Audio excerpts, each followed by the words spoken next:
বান্দরবন মানেই পাহাড়ের দেশ, বান্দরবন মানেই সবুজের দেশ, বান্দরবন মানেই ঝর্ণার দেশ।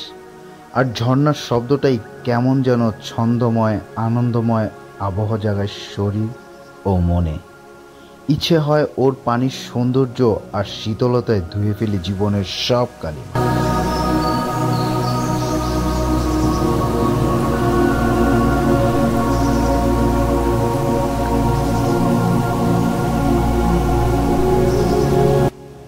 পালংখিয়াং পালংখিয়াং ঝর্ণাটি বান্দরবন জেলার আলীকদম উপজেলায় অবস্থিত। তবে দুর্গমতার কারণে খুব বেশি পর্যটক এখানে পৌঁছাতে পারে না। টয়েন খালের পাথরের রাস্তা দিয়ে কখনো বা উঁচু পাহাড় ডিঙিয়ে পালংখিয়াং ঝর্ণায় যেতে হয়। তবে কষ্ট করে হলেও আপনি যদি এই ঝর্ণায় পৌঁছাতে পারেন, তাহলে এই ঝর্ণার নৈসর্গিক সৌন্দর্য আপনাকে মুগ্ধ করবে।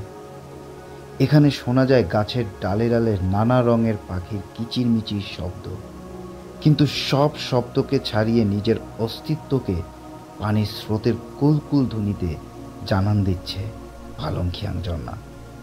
এ বুনো ঝর্ণার রূপে যে কোনো পর্যটক মুগ্ধ হবে।